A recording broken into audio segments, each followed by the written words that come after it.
Japan, a country at the top of many travel bucket lists, including mine. From the neon-lit streets of Tokyo to the mountainous village of Shirakawa-go, I got to experience firsthand why millions of people visit this island nation every year. While planning this trip, I wanted to explore 5 distinct regions, each with its own unique vibe and landscape. I began my journey in Tokyo, the vibrant capital known for its nightlife and good food, while also offering cool attractions and historic temples. From Tokyo, I traveled to Gion, the Geisha district in the historic city of Kyoto and the heart of traditional Japan. I experienced the hospitality at the Ryokan and get a glimpse of Kyoto's past traditions. After Kyoto, I traveled south to Osaka, known for its modern attractions, dynamic atmosphere, and culinary scene. I take a day trip from Osaka to visit the city of Nara, where I interact with the free-roaming deer and explore the historical sites. I depart Osaka and then head north to finish my journey in the coastal city Toyama. I spend the day exploring the UNESCO World Heritage Site Shirakawa-go, which offers a picturesque representation of rural Japan. Let's begin the adventure. For my time in Tokyo, I decided to stay in Shinjuku City, a vibrant district with nightlife, shopping, and entertainment. My accommodation is the Sotetsu Grand Hotel, a 4-minute walk from Takadanobaba station. The hotel is nice and the room comfortable. I get ready and take a short train ride over to Omoide Yokocho to get some drinks. I enter the narrow, atmospheric street lined with small, traditional izakayas and food stalls. I find a stall and order my drinks, a sake and a vodka. The area has a nostalgic charm and is popular for its affordable and delicious street food, including grilled skewers. I think it's a great place to experience a slice of Tokyo's culinary history in a lively setting. A short walk away is Golden-Gai, the nightlife district famous for its narrow alleys lined with tiny, unique bars and pubs. Each bar typically has its own theme and character, often accommodating only a few patrons at a time, creating an intimate atmosphere. I stumble upon a pub and have a few more drinks while taking in the live music. I continue my walk throughout the city, passing towering buildings, billboards, and busy streets.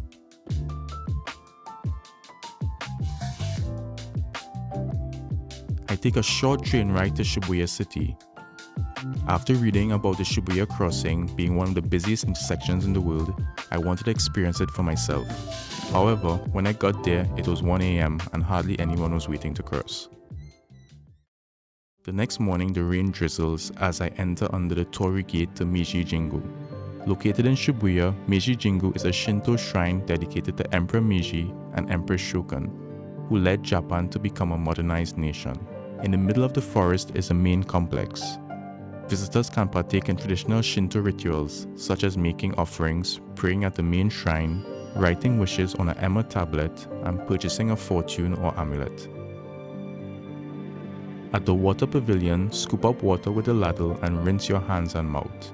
Given its central location and rich history, Meiji Jingu holds many rituals and festivities throughout the year.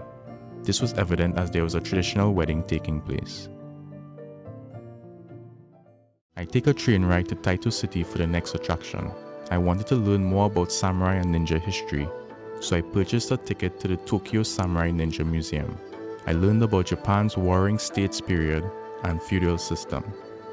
Next, we learned about the different types of katanas used and armor worn. At the end of the tour, we practiced throwing plastic shuriken and had a small competition, which I didn't win. As I walk through the city, I hear some music in the distance and decide to check it out. There's a festival taking place with traditional dancing and music on display.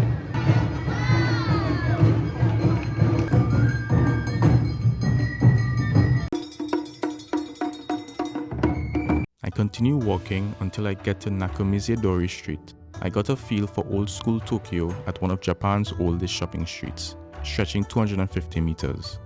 I try out this bun as I make my way to the iconic Sensō-ji Temple. Sensō-ji is Tokyo's oldest and most famous Buddhist temple, dedicated to Kannon, the goddess of mercy. The temple features the iconic Thunder Gate with its massive lantern.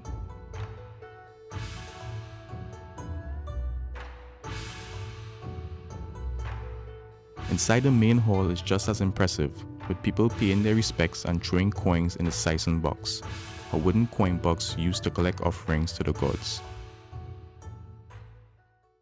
For dinner, I head to Shibuya to try out this restaurant called Pepper Parlor. A robot takes you to your table, and there's another robot that you can interact with. Konnichiwa. Nihon e yokoso. Nanika toku ni mitai basho. The ramen didn't take too long to come, and it was good. A unique dining experience if you're in the Shibuya area. I depart Tokyo and take the 2-hour Shinkansen ride to Kyoto. Japan's ancient capital is renowned for its stunning temples, beautiful gardens, and traditional wooden houses. To get a better feel for the culture, I stayed at Ryokan Inakatei, located in the Gion District. A ryokan is a traditional Japanese inn that typically features tatami-matted rooms, communal baths, and other public areas. Staying at a ryokan is a little different from staying in a hotel. First, you remove your shoes in the foyer. Next, you are shown to your room, where a cup of tea and a traditional sweet or cracker will be waiting. The next morning, I set out early at 6 a.m. to explore Kyoto. My first stop is Fushimi Inari Taisha, one of Japan's best-known Shinto shrines and a World Heritage Site. It's dedicated to Inari, the deity of agriculture and business. You will notice dozens of small statues around the shrine of the fox or kitsune, the messenger of Inari. Fushimi Inari is famous for its tunnels of more than 10,000 closely spaced orange torii gates that wind over the hills of Mount Inari beyond the entrance to the shrine. Walking through the torii gates created a mesmerizing experience. Despite my early start, there were a lot of people. I decided to hike further up the mountain. The hike wasn't too difficult, but I had to stop a couple times to catch my breath. After 30 minutes, I thought I'd reached the top, but there were more torii gates heading up into the mountain. I admired the view and make my way back down. A couple of train rides away is Arashiyama Bamboo Forest, a stunning natural attraction of towering bamboo stalks creating a serene atmosphere. I strolled along the winding paths, enjoying the sounds of the bamboo in the wind. While walking through the forest, I spot the entrance to a garden. While not on my list of places to visit, I decided to check it out, and I'm glad I did. Tenryu-ji is a prominent Zen Buddhist temple designated as a UNESCO World Heritage Site. The temple features beautiful gardens that represent traditional Japanese landscape design. I entered the temple's main hall and relaxed in the tatami rooms while admiring the views. Next up is Arashiyama Monkey Park, but to get there, I crossed the Toketsukyo Bridge. The bridge offers amazing views of the surrounding mountains and Katsura River. It is a popular area as many people are strolling and hanging out. A 20-minute hike up this mountain will bring you to Arashiyama Monkey Park. This park is home to over 120 Japanese macaques that roam freely in a natural setting.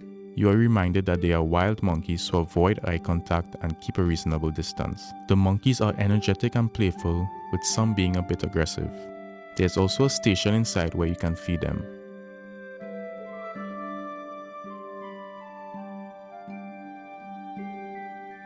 Before leaving, I take in the spectacular views of the city. The last attraction I see for the day is Otage Nenbutsuji, a Buddhist temple famous for its unique collection of over 1,200 stone statues. I really like the temple's calm environment and surrounding greenery.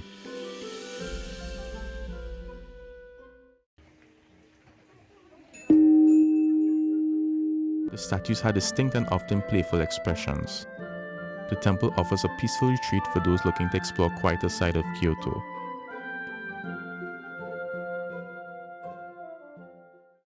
Before checking out of my ryokan, I explored the Gion District. It is one of the best places to experience the charm of old Japan, with narrow streets lined with tea houses and shops and famous for its geisha culture. My first night in the Gion District, I went to a geisha show. Although we were allowed to record and take pictures, they asked us to only show our families and not to post to any social media. This is to protect the privacy of the geisha. I say farewell to Kyoto and make my way to Osaka. I stay at the Toyoko in Osaka Namba, which is walking distance to popular attractions like Dotonbori.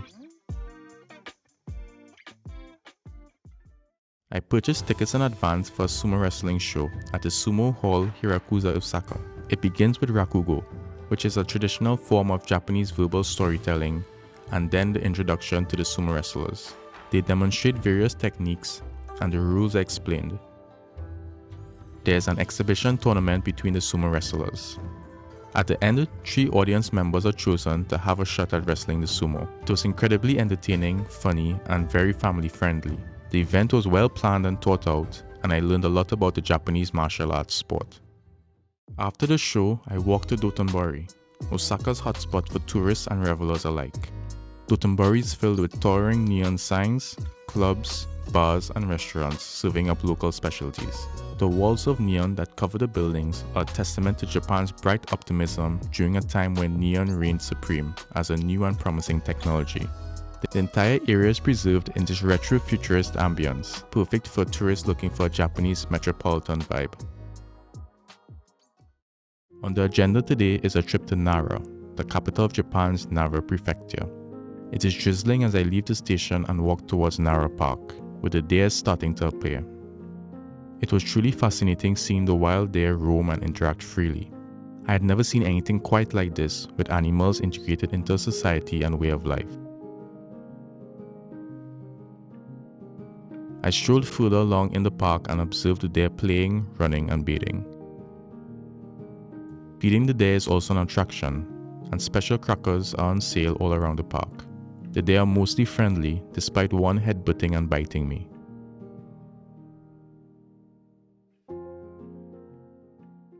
I continued through the vast park on my way to Tōdai-ji, passing under the massive Grand South Gate. Tōdai-ji Temple was originally founded during the Nara period, when Nara City originally served as the capital of Japan. It has been designated as one of the historic monuments of ancient Nara by the UNESCO World Heritage Convention. Wishing for happiness for all, it took a total of roughly 2.6 million people to come together and create the Great Buddha statue.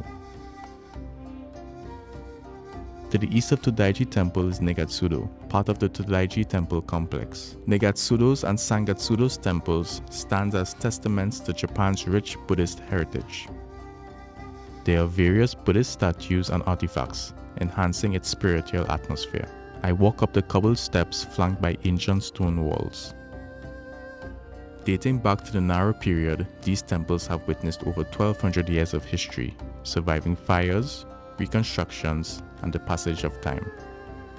From the balcony, I take in the stunning views of Nara City and the surrounding landscape. I leave Osaka and take the train north to the coastal city of Toyama. I chose to stay in Toyama as it was easy to do a trip to Shirakawa-go and it's only a 1-hour flight back to Tokyo from Toyama Airport. I stay at Comfort Hotel Toyama, a couple minutes walk from the train station. The next morning, I take an 1.5-hour long bus ride to Shirakawa-go. Shirakawa is easily one of the most beautiful places I've ever visited.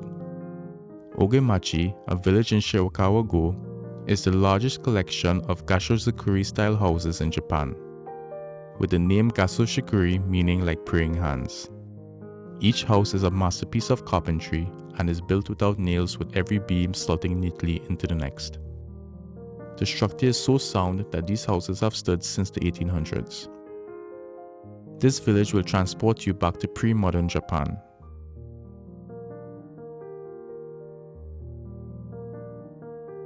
Some of the houses are still residences and are therefore closed to the public. Others, however, are open and worth checking out.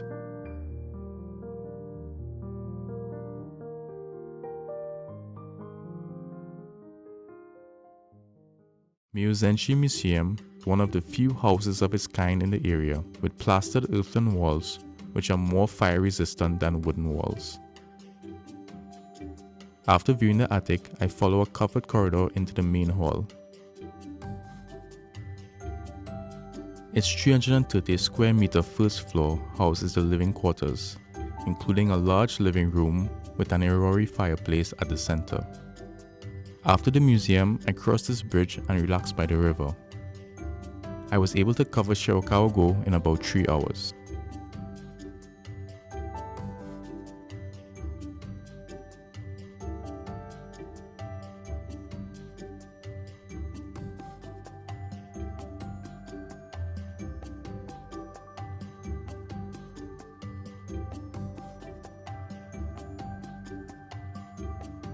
I finished up my time in Shirakawa by hiking up to the observatory and taking in the views.